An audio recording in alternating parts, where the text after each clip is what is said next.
When you finalized your exit from the bank and you went and told him that, boss, I have resigned, can you remember his reaction? Well, he just said, his words were, he just said, thank you, Koku. We will win.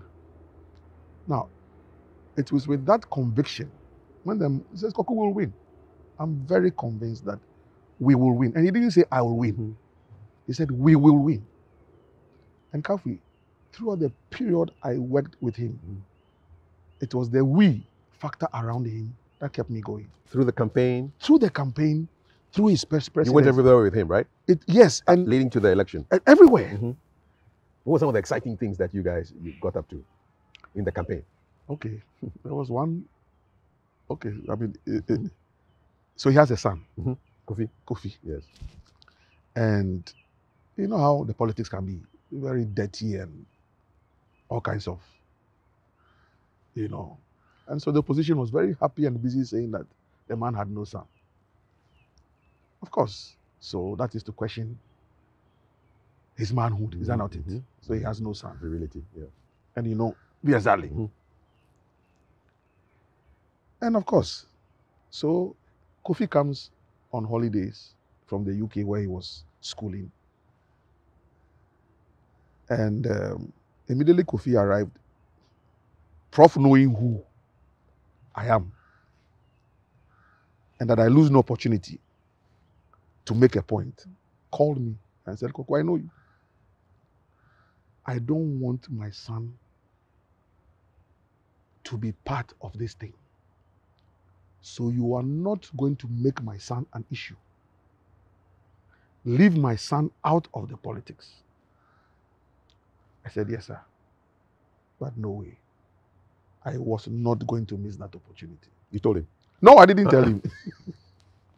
For me, as your PR man, your image manager, your communications man, how can I get such a golden opportunity and let it go?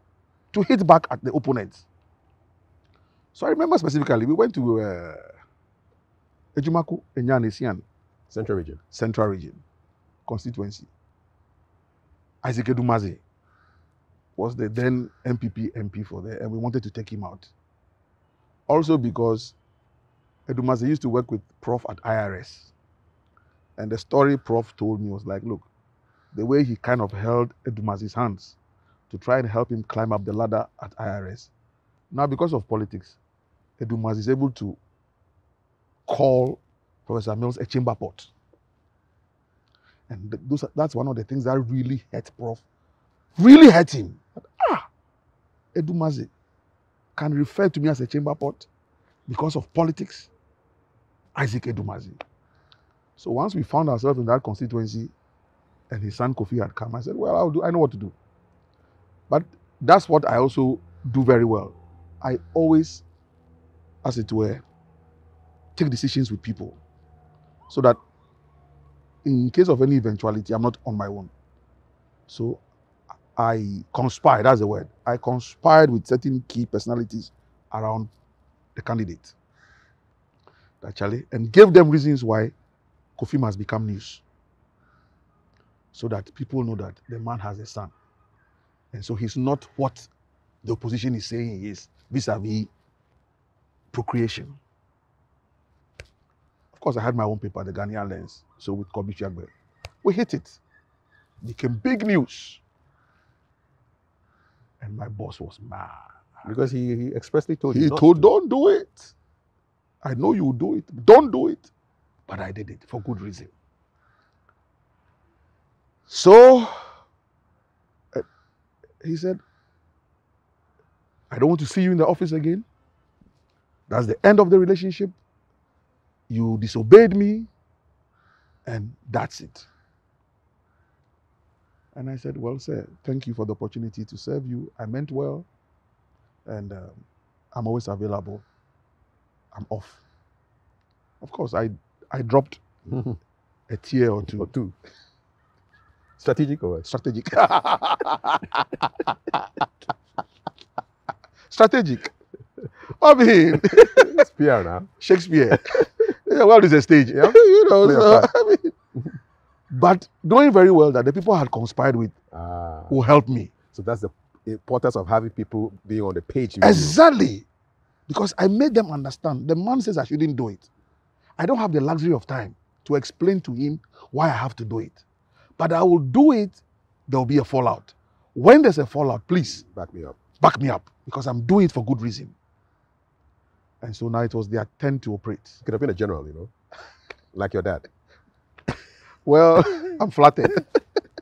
Yeah. So they now kicked it in. Mm-hmm. So they went to him and they sat him down. And this was, one of them was his police security. One was his niece, who was always on the campaign trail with us. So she took care of his meals and other things. And they worked on him. But Prof has a good heart. That one is, he's not a wicked person. So it didn't take me, in fact, so this is Koku Hill. Mm-hmm. Also. And I was supposed to pack out. So I was also deliberately dramatizing the packing out.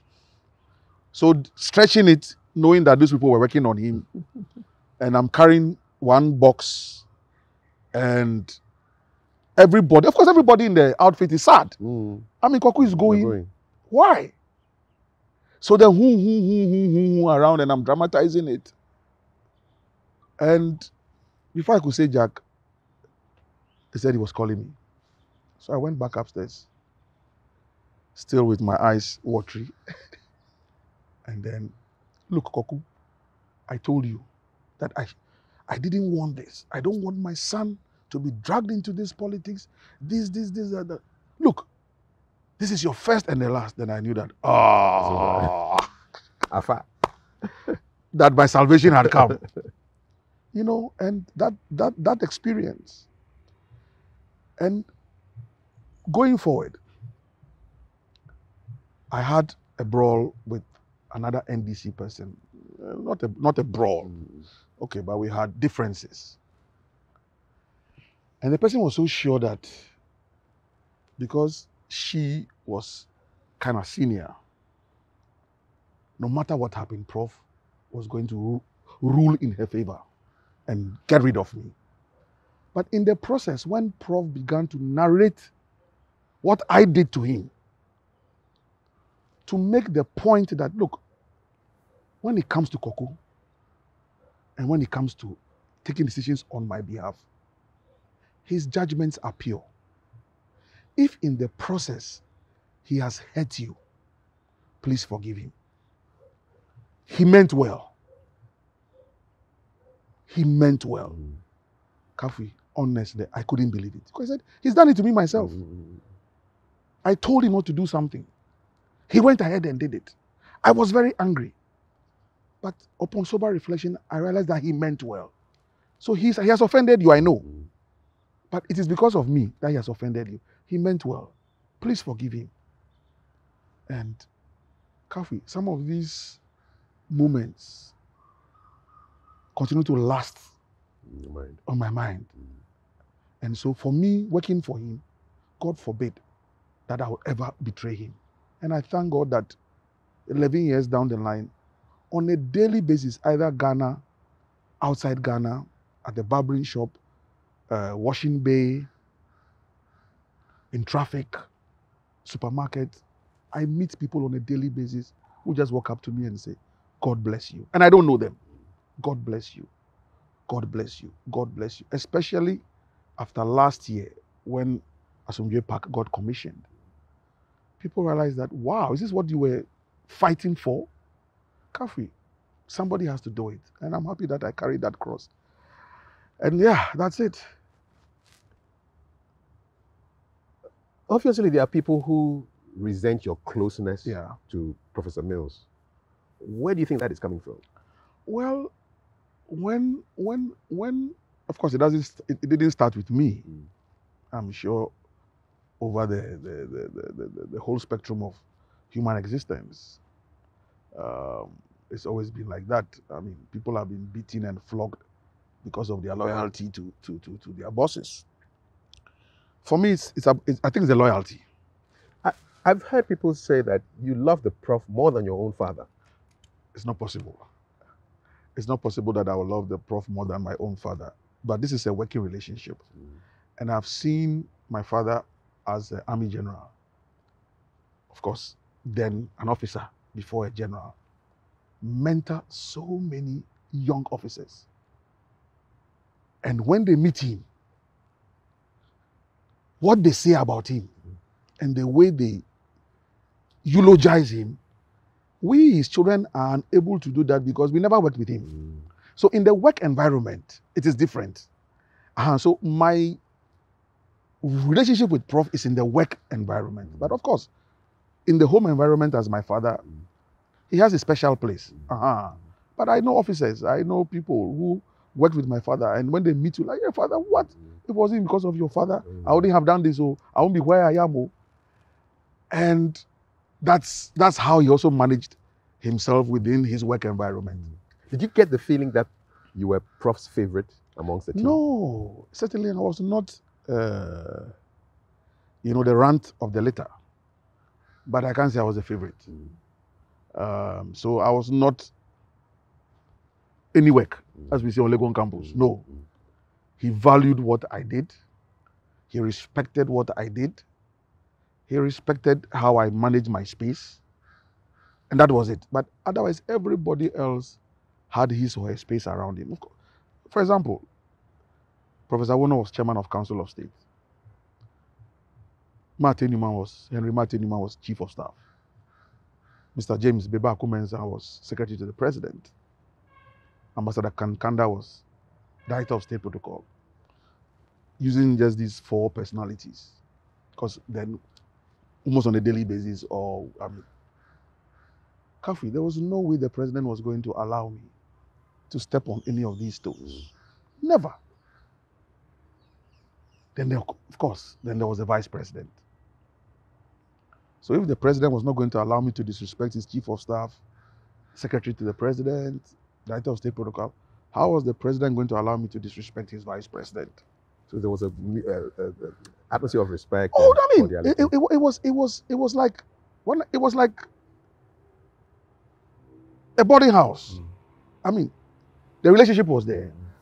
When work is over, or when we're no longer in the work environment, and I'm with him one-on-one, I could sit on his bed and have a chat. What was he like? Tell us something about Professor Mills that we will never know because you were that close to him. He had a great sense of humor. We know that. And he could tease. And when he starts teasing you, it doesn't end. He will really take the mickey out of you. Infante or in tree or in English? Well, Infante, in English, in tree, Infante. Did he speak Ghana? No, his Ghana was very limited. You could have taught him some Ghana. No, certainly not. No, but he had a great sense of humor. He enjoyed it. And it was okay if you did it decently also, to take a little shot at him, and he would just laugh. There are so many instances. There are so many instances that he would crack jokes and he will make light work of something that you think should be heavy, and it was a good experience working with him. But then he had his very deep reflective moments, and the insults used to get to him, as we say in Ghanaian parlance, pa. And so very often he would say, hey, so because of politics, I've disgraced myself like this. And then he will mention specific names who were calling him names and virtually, say all kinds of things about him. So he was affected by the insults? Yeah, he was affected by the insults. Especially, of course, as for the Rawlings one, when Rawlings was hitting at him, and I recall on 2 different occasions, I was called by two different senior members of our party. And when I say senior, very senior members, who thought that I should go after Rawlings. Because at that point, they believed that Rawlings was, you know,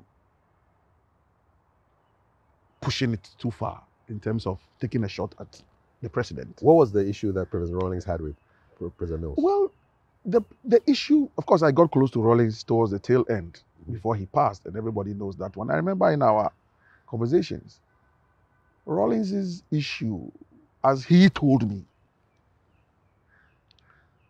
was that President Mills had surrounded himself with the greedy bastards, the people that he, Rawlings, termed the greedy bastards. Of course, I'm not going to mention any names, but we all know in this country those he referred to as the greedy bastard. And these are people that he himself worked with. And I remember Prof telling me consistently, and I passed on that same information to Rawlings subsequently when I started relating to him one-on-one. I said, Mr. Sir, President Mills inherited those people from you. He came and met them around you. How on earth did you think that he was just going to wake up one day and shake them off? If there was some shaking off to be done, it will have to follow a certain process. And you didn't allow that process to take place. And you thought that the man should just wake up and throw them away. It wasn't going to be possible. Because whether you liked it or not, yeah, you worked with them. And you have your challenges with them. Genuine or not genuine, whatever, it is you and them. You think President Rawlings wanted to control President Mills? In my conversation with him, that was not the issue. He said the man as a vice president was very solid. And I remember taking Kofi, Atta Mills, Prof. San, to go and meet President Rawlings. And these were some of the things that he told all of us. And the pictures are there for anybody who wants to verify. It was not his intention to control the man. The picture he tried to paint was that the man was a good vice president, honest, loyal, with lots of integrity. And he wanted the man to succeed as a president. And his worry was that the greedy bastards would mess him up. Was he justified? Well, Kafui,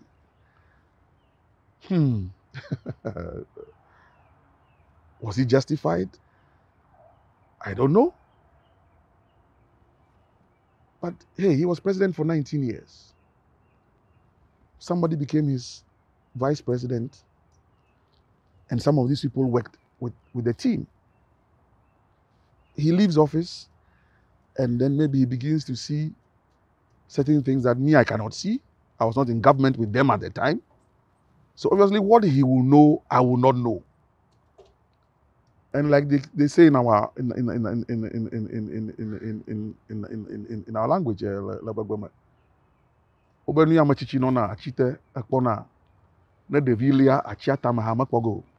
to wit, what the elderly folk will see seated under the tree, when the infant climbs to the highest point of the tree, cannot see same. So I wasn't with them at the time. I don't know what Rawlings knows.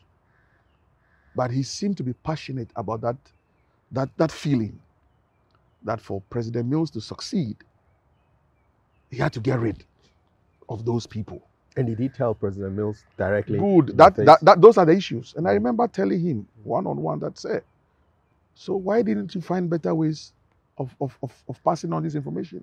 Why the open attack? And that is what hurt Prof. Because Prof sacrificed a lot to become your running mate in 1996. In fact, the story is there and everybody knows that when initial contact was made, Kafui, Prof refused. Some other personalities had also refused prior to Prof. And Prof's own case was more of a peculiar issue because the Kokensinaka issue was there. It was looming large. Rawlings' first vice president. His first vice president. 92 to 96. Good. From the central region. And if all the stories we heard to be believed, so it means that Rawlings, you didn't have a good relationship with Accra. And you wanted somebody from the central region, Mills, to come and replace Accra. So you can imagine. Was Mills being a traitor? After what has happened to Accra, you are going to replace Accra? Are you doing it for personal gain? Now, Kafui, when President Mills opened up these pages of his life to me, it got me more attached to him.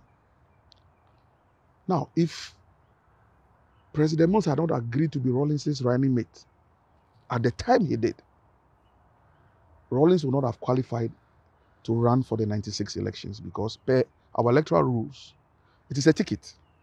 And so without a running mate, EC will not pass you. 3-4 people had refused and didn't want to be Rawlings' running mate. It was at the very last minute when President or Professor Mills and this realized that, look, if he didn't accept, Rawlings was not going to be able to run in 96. Then he himself, having been part of the tax reform system under PNDC, NDC, technically he belonged to that system. So are you going to allow that system to just collapse? Because your work too may collapse. Now, it was a combination of factors. Of course, he was CPP, that's Professor Mills, CPP origin. So certainly not UP. Convention People's Party. Convention People's Party, Nkrumah's stock. So he was not UP, UGCC people. So he tells me that, Koku, look, to have just allowed the UP people to win an election without a contest, just because Rawlings will not be able to file. That also became one of the reasons why at the last minute he agreed. Now in the process, he angered some fanties, his own colleagues on Legon campus, the intellectual fraternity, who thought that he was a sellout. Why go and become running mate to a flight lieutenant? Professor? You were his senior in Achimota School. You understand? All these things. Was his wife happy that Mrs. Mills? Yes. Well, that's another story, Kafui. I'm unable to go deep into that. But it was also an issue. You understand? And so Prof was fighting a lot of yeah, I mean, opposition to his decision. Yeah. I'm not saying Nadu opposed him, but the story he told me was that just like me, like I told you about my story, taking a certain decision before informing the significant other. Yes. Prof tells me that the same thing happened. So he took that decision last minute before informing his wife. Certainly. She will not take it kindly. Good. But let's stop that one there. But of course, then she became a first lady, or even a second lady, first lady, and supported. So she went along. I mean, my husband's taking a decision, I will go along. But it doesn't mean that I didn't come with challenges. And so Prof sacrificed a lot. And I remember telling President Rawlings, this story. Just one-on-one. Of course, this was after the death of Prof. And these are the things that the man went through to be your running mate, to be your vice president, and even to lead your party, the NDC, up until this point. What was his reaction when you told him all these things? In fact, what really shocked him, and I'll come back to that, was when some people wanted me to go after Rawlings. Because this was during the Fonka game period. Friends of Nana Konedo. Friends of Nana Konedo, Ajima Rawlings, and then she was trying to run for flag bearer. And there were some young boys and girls on radio and television, and honestly, whoever was coaching them And it was just all about abusive language, insulting Professor Mills, insulting his wife, insulting those of us around him. Anyway, so I got these two different calls, long and short. Look, Koku is sitting down there, and the president is having to go through all this. Why? Come out and take Rawlings and his wife on. You have the capacity. We know you do. Take them on, and I mean. So I go up to the president and I'm like, "Sir, this is it." And it's like, "Koku, sit down. Promise me, whether I am dead or I'm alive, that you will never, never, never insult Rawlings." And I said, "Well, sir, I didn't intend to anyway. But now that you are telling me, I promise you." And he said, "Thank you." And they were... Have you kept the promise? I have. And there are two profound things that he told me that day. He said, "Koku, the day you insult Rawlings, that's the end of your political career." Why? One, Voltarians will never forgive you. Oh, yes. That your people from the Volta region, they will never forgive you the day you insult Rawlings. Whether you like it or not, Rawlings is the star, is an eye of the Volta region, so never do it. Secondly, I know the Anyidoho family. I played hockey with your father. Your uncle, Professor Anyidoho, was a colleague on campus. Decent family. If you do that, your own family will also not forgive you. And Kafui, you belong to the family. And so you know how we were brought up. So these, pieces of advice, like, so don't go after Rawlings. Don't insult him. Yes, what he's doing is hurting me, but it is not in you to go after him. Did he ever show any remorse or regret, President Rawlings, when he found out Good. about these things? Good question, Kafui, because having engaged him after the death of Prof and I telling him these stories. So tomorrow will be 24th July. 11 years since 11 years. Passed, yeah. Now, 24th July 2020, 6:30 a.m., President Mills was at Asumdwe Park.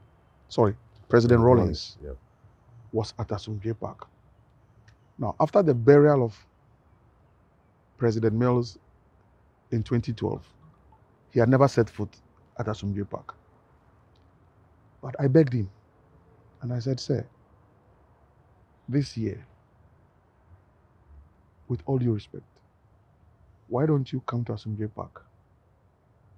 At least come and see what the place looks like." Because I was then still lobbying and advocating through every channel to have the place sorted out. And I believe that as a former president with the strong voice in the country, he could help with the advocacy. Of course, by then also, I had been able to reach out to him, touch his heart. So any initial belief that I didn't like him, Rawlings, I had been able to break it down. And so we're now leveling up. And so Kafui, humbly so, he came to Asumdwe Park. By 6:30 a.m. he was there.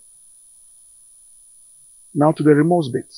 I didn't know. So he came with his two aides, Kobna Ando and Agumenu, Dr. Agumenu. Then with his bodyguard, Dan. So we walked from the main entrance, it's a bit of a walk, up to the tombstone area. And when we got to the tombstone area, Kafui, then he turned around to his bodyguard and said, "Kenia Hami," in Ghana, which means, "Give me the thing." So Dan put his hand in his jacket and took out a white rose. Single rose, white rose. And gave it to Rawlings, President Rawlings. And he stepped forward and placed the white rose on the tombstone of Prof. Took 2 steps back in typical military fashion, as he always does. And then how pulled his white top. And these were the COVID days. That's when he had begun to grow his afro. So he had his mask. We all had our masks. So when he did that, he looked up into the skies. And Kafui, for about 2 to 3 minutes, I could see his jaws move because I couldn't hear what he was saying. But I had goose pimples all over. And trust me again, but this time it was not tears. It wasn't drama. It wasn't drama. It was just, wow. I could feel that he was apologizing. Yeah. Because of things that I had told him and how the man died a lonely death. It hurt him what Rawlings was doing to him. Yet he will still not allow us, his aides, to say anything bad about Rawlings. In fact, that day he said, Koku, don't insult Rawlings. And that what Rawlings is doing to me hurts me. But as I sit on this chair as president, I'll thank God first. But when it comes to human beings, the first person I'll thank is Rawlings. I'll forever be grateful to Rawlings for making me vice president. And then today, allowing me to lead his party to become president. And that if anything is happening to Rawlings as our father, we should be the last people to point fingers at him. Rather, we should be the first people to look for cloth and cover his nakedness so he doesn't become an object or a subject of ridicule. And so, when I told President Rawlings all these things and saw him that morning, Kafui, this is between 6:30 and 7. In fact, my maternal uncle, Dr. Emmanuel Chegan, was also there. For me, one of the deepest moments in this whole Mills, Rawlings, NDC, Ghana politics conundrum was that morning of 24th July 2020. 12th August that year, Rawlings was gone. 15th November. Sorry, not August. It was 12th November. Yeah. 12th November. Yeah, sorry. 12th November. Yeah. My daughter passed on the 7th of November. 5 days later, he passed. Rawlings passed. Yeah. A couple of months after that encounter at the tomb. Good. So this is July, August, September, October, November. So give and take 4 months. 4 months, or even less. Because if it's 24 to 24, then we didn't hit 24th November. Is that not it? Yes. So less than 4 months, he was gone. But God had made it possible for me to take Rawlings to Atta Mills' tombstone. For him to go and, as it were, make peace. And believe it or not, it's not because I'm practicing necromancy or I'm worshipping dead bodies, but I've had encounters with both of them in my dreams. And I believe that if spirits exist, and I believe that spirits exist, wherever they are, at least they are keeping an eye on me.